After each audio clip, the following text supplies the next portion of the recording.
Thank you, Chairman. Thank you, Chairman of Electoral Commission Kenya, Peter Erben. Ladies and gentlemen, first of all, I would like to say that in agreement with the Chairman of INEC, Professor Yakubu, I will give my presentation in French, since we have a very capable simultaneous translator and interpreter, and to, let's say, deal with the linguistic parity, I will address in French, while we'll have other possibility to have some other presentation in Portuguese. So all the languages of the ECOWAS and SADC are actually used. Donc merci pour cette possibilité. Merci pour la présentation du chef de la commission électorale du Kenya, qui nous a fait plonger directement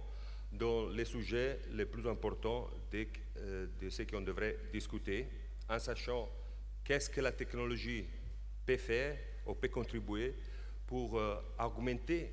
la confiance que les différents partis prenants, et bien entendu surtout les partis politiques et les candidats qui sont en compétition pour l'accès au pouvoir dans ce contexte démocratique, peuvent faire dans ce type de cas où, bien entendu, la crédibilité des commissions électorales ou des organes de gestion des élections, c'est la chose la plus importante que aussi la technologie devrait contribuer à faire. Le chef de la commission électorale du Kenya a aussi mentionné les questions des achats, des processus d'achat et des spécifications techniques qui sont extrêmement importants en ce qui concerne les technologies qui sont à acheter, à introduire et à utiliser. Il a parlé aussi des transferts de technologies et des propriétés intellectuelles, parce que souvent, on a vu que les organes de gestion des élections, quelquefois, se retrouvent, entre guillemets, esclaves dans une situation de propriété intellectuelle, bien entendu, détenues par les entreprises qui sont contractées, qui quelquefois causent des situations compliquées en ce qui concerne la croissance des coûts sur des updates qui sont nécessaires. Donc, le chef de la commission électorale du Kenya, il nous a parlé aussi de la nécessité de se concentrer sur le développement des capacités à long terme du personnel des organes de gestion électorale, mais aussi sur la nécessité des activités d'éducation civique et électorale pour tous les partis prenants. Et comme je disais avant, on parle des partis politiques et on parle aussi des candidats comme les plus importants partis prenants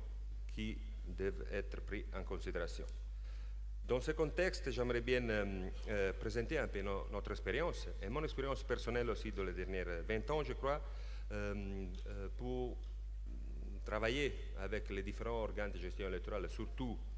en Afrique, en Moyen-Orient, aussi dans le contexte de l'introduction et de l'utilisation des nouvelles technologies de l'information dans un processus électoral. J'aimerais bien un peu parler de ce qui est le cycle électoral et la relation avec les technologies, les défis que souvent les organes de gestion des élections rencontrent et quelles sont les règles un peu générales et les leçons tirées qu'on peut enregistrer jusqu'à présent et qui ont été évoquées ici par le chef de la commission électorale du Kenya. J'aimerais bien parler aussi de la question de durabilité, que ça nous semble quelque chose de très important, et souligner quelques bonnes pratiques pour arriver à souligner la nécessité d'études comparatives, surtout des leçons tirées dans des cas qui n'ont pas été si positifs, parce qu'on apprend beaucoup aussi dans des cas négatifs d'introduction de technologies, et aussi dire tout de suite que l'importante agrégation de connaissances, expériences et expertise qui est réunie dans cette salle va être en effet enregistrée dans une publication qui va être faite par les co-organisateurs de cette conférence et va contribuer à la croissance des connaissances comparatives entre les pairs qui est strictement nécessaire dans ce contexte. Alors, en ce qui concerne les sujets qu'on est en train de débattre ici, élections et technologie, il faudrait quand même tout de suite souligner que les principes fondamentaux des élections ne sont pas changés du tout dans les dernières 50 ans, si on veut. Ça veut dire à un électeur, ça correspond à une voix. Dans l'addition de cette voix, ça devrait correspondre aux résultats finaux qui devraient être acceptés par toutes les parties prenantes. Ce n'est pas souvent le cas, comme on le sait, pas seulement en Afrique, mais ailleurs dans le monde. Mais quand même, il est complètement irréaliste de ne pas accepter que les nouvelles technologies de l'information et de communication n'affecteront pas et ne continueront pas à affecter les processus électoraux. Et ça, c'est lié, ça lie exactement à ce que M. Chebukati nous a dit. Si on fait un peu un historique, donc il y a des questions à se rappeler, en sachant que ça fait quand même déjà 12 ans que des publications de la Commission européenne et de l'Institut international pour la démocratie et l'assistance électorale, International IDEA, ont publié en soulignant ou en illustrant les concepts du cycle électoral. Donc si on regarde beaucoup plus de près, et en regardant aussi ce que le chef de la Commission électorale du Kenya nous a dit, la technologie n'est pas quelque chose qui coûte très peu. Les élections maintenant, avec plus d'utilisation de la technologie, sont devenues beaucoup plus chères de ce qu'il était auparavant. Et sur ces questions, c'est tout à fait correct. Les besoins importants de transparence ou de perception de transparence amènent beaucoup des organes de gestion électorale dans différentes régions du monde à accroître l'utilisation de la technologie sous différents domaines. Parce que si on voit le cycle électoral qu'on a ici projeté, on peut bien se dire que toutes les étapes d'un processus électoral peuvent être améliorées ou pas, selon de la perception, avec l'utilisation de la technologie. Mais si on regarde encore de beaucoup plus près, il y a dans les dernières décennies une croissance exponentielle des coûts qui sont liés à la sécurisation des réseaux pour la transmission des résultats ou de toutes les façons, sécurisation des réseaux des données des commissions électorales.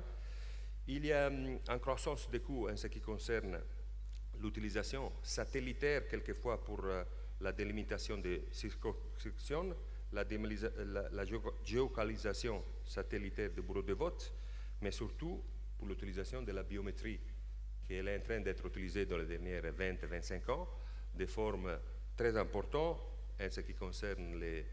registres civils en synergie avec le fichier électoral. En ce qui concerne l'identification des électeurs, ça peut arriver directement dans le bureau de vote, comme ça arrive au Nigeria, en Afrique du Sud. Mais surtout, on parle de la croissance des coûts liés à la sécurisation de la transmission des résultats, qui quelquefois doit être fait par des chaînes satellitaires dédiées qui, bien entendu, augmentent les coûts de forme exponentielle. Une question qu'on a aussi soulignée dans la locution, la keynote précédente, c'est aussi l'augmentation des coûts nécessaires pour avoir des campagnes d'éducation civique et électorale, et aussi des formations, soit opérationnelles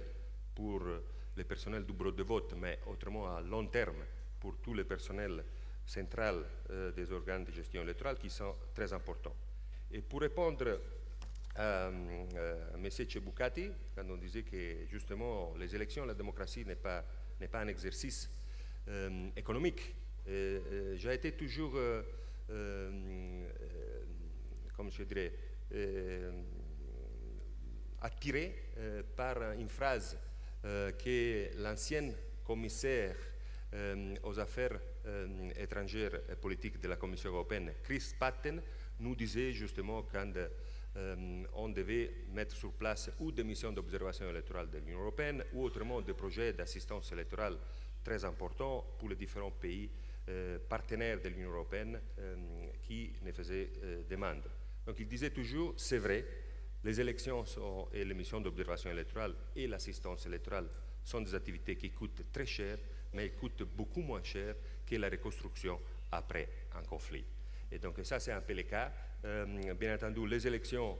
sont les systèmes qui jusqu'à présent nous permettent d'avoir un accès au pouvoir de forme presque toujours pacifique, et jusqu'à présent, on n'a pas trouvé un autre système qui peut assurer cela. Dans ce contexte, j'aimerais bien souligner ce qu'on a fait au niveau des caisses pour pouvoir se donner des outils d'analyse et d'action dans le contexte de l'utilisation des nouvelles technologies dans les différents pays où on travaille. Dans les dernières 8 ans, on a eu la possibilité et l'honneur de travailler dans 35 pays, et dans tous les pays où on a travaillé, il y a eu toujours une demande en nécessité de travailler ensemble avec les organes de gestion des élections et les bailleurs de fonds dans le contexte de l'introduction de la technologie dans les processus électoraux. C'est pour ça qu'on a adopté une approche que nous on appelle une réponse européenne à l'appui au cycle électoral, où il y a beaucoup d'indications en ce qui concerne la nécessité d'inclure tous les différents parties prenantes en ce qui concerne les activités pour la mitigation, gestion des potentiels conflits électoraux, aussi dans l'utilisation des technologies qui, comme on le dit dans ces forats, présente un très grand défi. Et le grand défi, c'est de savoir comment assurer une utilisation durable, appropriée, rentable et transparente de ces technologies, qui aussi le chef de la Commission électorale du Kenya nous a indiqué. Et aussi, il faut se demander quel type de technologie est approprié à un processus électoral particulier et à un contexte économique, politique et culturel particulier. Donc, les approches sont très différentes parce que, bien entendu, il faut faire les nécessaires différences sur une introduction en utilisation des technologies dans des contextes de démocratie électorale stable, dans des contextes de démocratie émergents et bien entendu dans des contextes de démocratie électorale fragile ou ressortissant d'un conflit armé. Donc, il y a aussi à considérer les différents niveaux de développement économique des différents pays, où, quelquefois, quelques pays en Afrique et ailleurs a des priorités très importantes en ce qui concerne le développement du pays, comme la santé, l'éducation, les infrastructures, qui quelquefois ne collident pas avec les besoins de croissance des coûts pour l'introduction d'une technologie, pour la transmission des résultats, pour le registre civil, pour le registre électoral. C'est quelque chose de très important à prendre en considération parce qu'il n'y a pas de solution universelle de tout, applicable partout, mais de nombreuses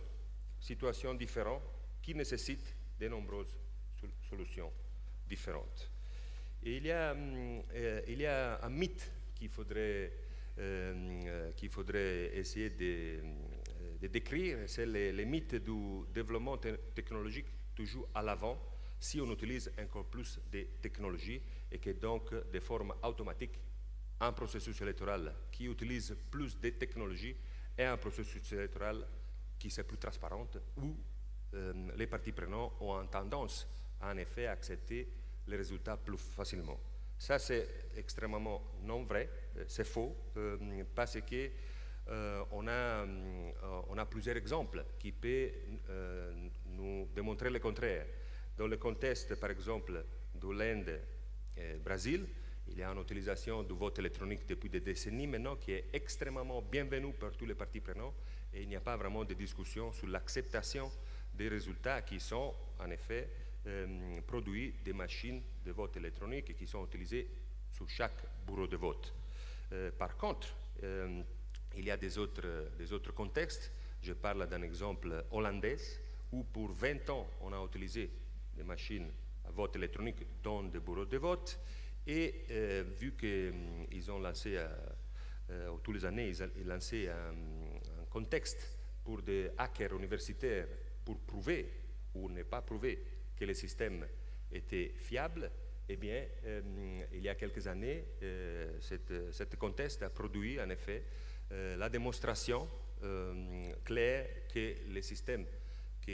certaines compagnies avaient déployés pour 20 ans en accord avec le gouvernement n'étaient pas fiables. Et les élections passées de 2007 se sont tenues de forme avec des papiers, des bulletins de vote en papier, donc on est retourné en arrière. Ça a été un peu la même chose en Italie, France et Allemagne, où on a essayé de tester l'utilisation des nouvelles technologies sur quelques villes, provinces, de forme à voir si ce type de technologie était convenable pour ces pays spécifiques. Et les 3 pays en question ont décidé de rester avec un vote, un vote de papier, comme je dirais, un bulletin de vote en papier. Par contre, on sait très bien, et le chef de la commission électorale du Kenya l'a mentionné, il y a déjà un pays, l'Estonie, qui légalement, depuis plusieurs années, donne la possibilité à ses propres électeurs de pouvoir voter à la maison. Donc c'est vote par Internet en utilisant bien entendu des cartes d'identité biométriques qui donnent l'accès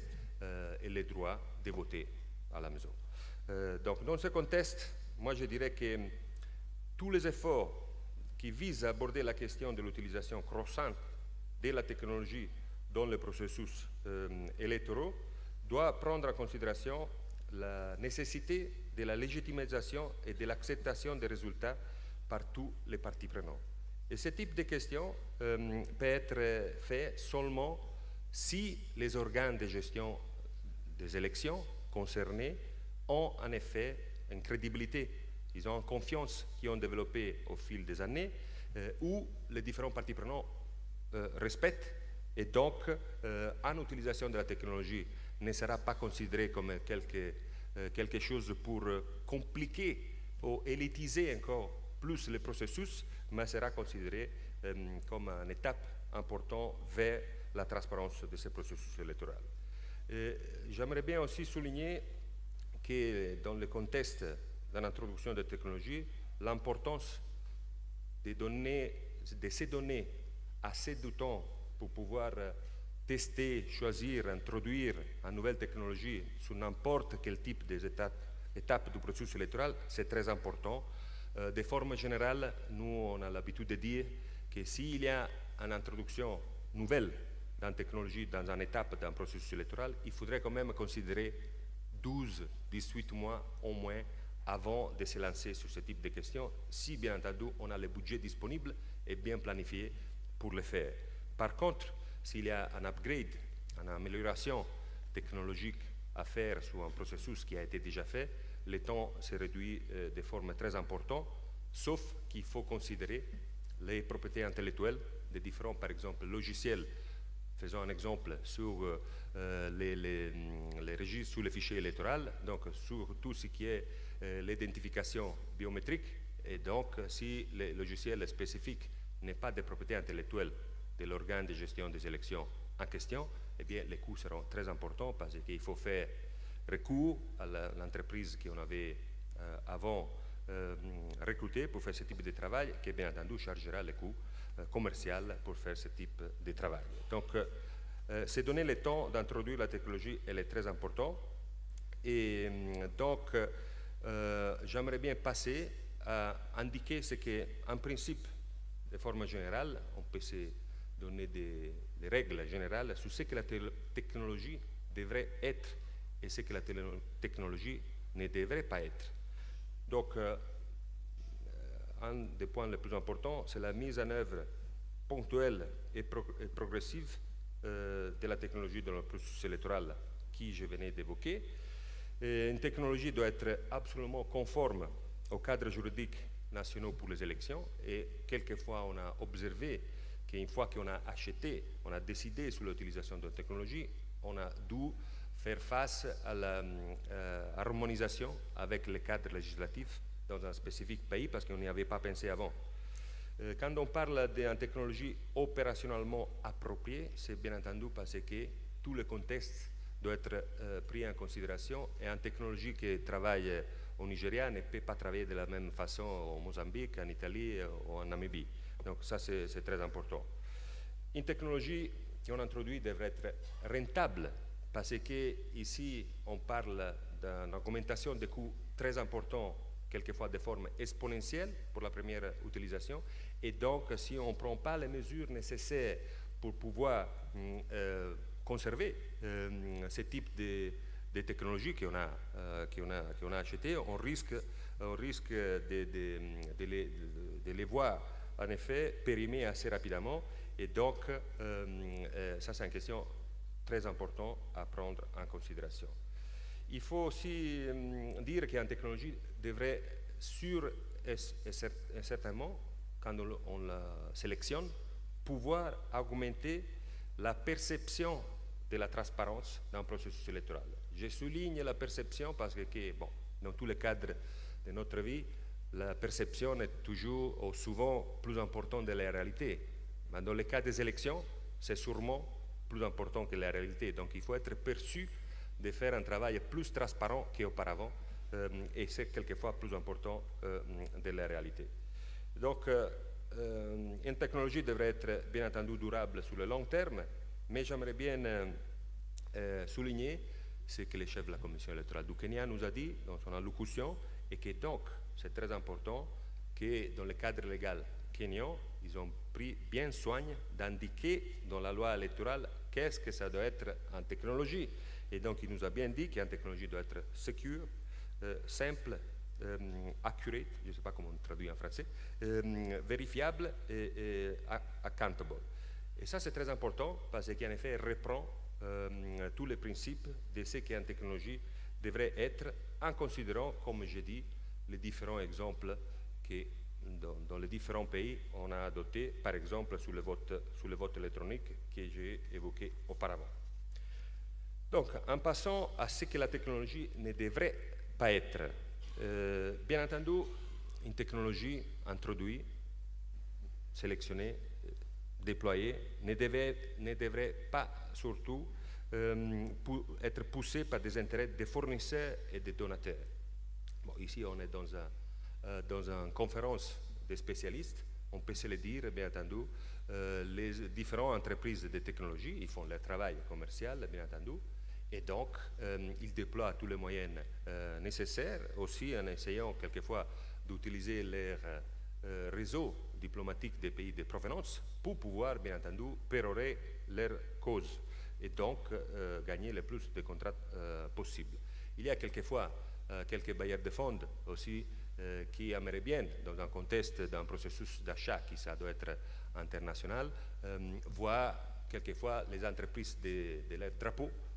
être gagnants sur quelques appels d'offres. Et ça ne devrait être pas le cas, mais quelquefois il faut considérer ces aspects. La technologie, quand on l'introduit, ne doit pas être considérée comme une preuve de développement. On l'a dit auparavant, plus de technologie, ça ne veut pas forcément dire plus de transparence et plus d'acceptation des résultats par tous les différents parties prenantes. Une technologie, en effet, en soi, ne doit pas surmonter des besoins beaucoup plus importants dans un pays, sur la santé, sur l'éducation de nos concitoyens et sur les infrastructures, mais bien entendu, la paix, la stabilité démocratique sont très importants pour pouvoir avoir tous les autres aspects en bon ordre. Donc, à la fin, je dirais qu'une technologie doit être pas perçue comme compliquant le processus et comme les parties prenantes puissent se dire, surtout s'ils sont à l'opposition ou après quand ils seront à la majorité, qu'en effet, c'est seulement très peu de gens qui peuvent comprendre ce système. Et donc, moi, parti politique ou candidat qui n'a pas eu trop la possibilité d'étudier des choses spécifiques, par exemple sur comment ça fonctionne un fichier biométrique, je pourrais me sentir pas à l'aise dans ces questions. Et donc, la sensibilisation, la formation des parties prenantes, surtout les compétiteurs dans une élection, avant d'introduire en technologie, elle est très importante, pour ne pas dire la chose la plus importante. On a parlé aussi de durabilité, et donc qu'est-ce qu'on entend pour durabilité? La durabilité fait référence aux politiques et pratiques électorales qui sont rentables et réalistes, qui correspondent aux besoins des parties prenantes maintenant et surtout dans le futur, parce que la durabilité vise à minimiser la dépendance financière et technologique. Et quand je dis la dépendance financière, c'est justement de toutes les façons, pour une introduction de la technologie, il faut quand même trouver les fonds de quelques sources, qu'ils soient le gouvernement, qu'ils soient des organismes internationaux, qu'ils soient des bailleurs. Quand on introduit en technologie, il y a des coûts importants qu'il faut mettre en considération dans le budget de l'État ou dans le contexte de la coopération au développement des différents pays. Et à ça s'ajoute la question des propriétés intellectuelles que j'étais en train de vous évoquer auparavant et que aussi le chef de la commission électorale du Kenya nous a indiqué. Bien entendu, c'est bien utilisé, la technologie, comme on l'a évoqué, peut amener à long terme à réduction des coûts, en augmentation de la transparence et améliorer aussi la durabilité de ce qu'on achète et améliorer de forme exponentielle les rapports coût-efficacité qui dépendent bien entendu de la réusabilité de la technologie. De toutes les façons, la chose la plus importante, comme on l'a dit, c'est, et je le répète, éducation, sensibilisation des différents partis prenants, surtout partis politiques et candidats, parce que ce seront eux qui feront en sorte qu'en technologie, elle est bienvenue et les résultats ils sont acceptés. Je salue donc l'indication du chef de la commission électorale du Kenya en ce qui concerne la création d'un African Institute of Technology ou African Institute of Training, que c'est quelque chose qui pourrait contribuer aux échanges entre les pairs. Et comme je disais au début de mon introduction, ça peut arriver à recueillir tout ce qui sont les leçons tirées dans des contextes d'introduction de technologies que ce n'est pas si bien passé. Parce qu'on a la tendance, nous tous, soit qu'on est d'organisations internationales, d'organes de gestion des élections, à présenter, bien entendu, les leçons tirées, à minimiser un peu les leçons tirées positives et à minimiser un peu les leçons négatives qui sont les plus importantes par rapport aux échanges entre les pairs. Et c'est pour ça que je salue les échanges francs qui sont en train d'arriver dans ce type de conférence. En allant vers la conclusion de ma présentation, j'aimerais bien dire qu'en effet, quand on parlait de ce qui est possible au niveau technologique, mais on peut sûrement dire que l'avenir de la technologie électorale est déjà ici, par nous. Tout est possible en effet. Si on pense bien, synergie entre enregistrement civil et fichier électoral, c'est tout à fait possible. Beaucoup de pays le font déjà, en Afrique, ailleurs. La reconnaissance de l'identité d'un électeur de forme digitale dans un bureau de vote, il y a déjà beaucoup de pays qui le font, y inclus ici au Nigeria. Est-ce que les bureaux de vote vont disparaître un jour et que tout le monde puisse voter par Internet, comme ça arrive déjà en Estonie? Est-ce qu'on pourrait utiliser les questions des téléphones portables pour voter? Est-ce qu'on aura une éducation personnalisée des électeurs et des partis prenants par Internet? Ça, c'est sûr que ça arrivera. Ce qu'on est en train d'avoir, c'est sûr, c'est qu'on a des campagnes électorales très personnalisées. Et je suis sûr et certain qu'entre vous, vous avez bien noté les débats qui sont en train de se développer en ce qui concerne Cambridge Analytica et Facebook dans les différents pays. Donc moi je dirais qu'il faudrait essayer, quand on introduit une technologie, d'avoir des bonnes pratiques toujours à l'esprit et essayer de voir si avec un checklist on a pris en considération ces différents points selon notre opinion. Et notre opinion, c'est que chaque fois on considère l'introduction d'une technologie dans une étape du processus électoral, du cycle électoral, il faut surtout que maintenant il y a des technologies à disposition qui sont coûteuses, qui prendront à les mettre en place, comme la biométrie, qui peuvent donner la presque certitude qu'une certaine personne correspondent en votant à travers la biométrie. On a eu l'honneur, la possibilité d'appuyer la Direction générale des élections et la Direction d'automatisation du fichier électoral du Sénégal pour faire un audit financé par l'Union européenne et l'Allemagne. Et donc on a pu mettre à disposition d'expertise spécifique technique pour mettre cette opération en place, qui, j'espère, a pu contribuer, sans aller trop dans les détails de ce qu'on a fait, qui vous pourrez lire plus tard, qui a contribué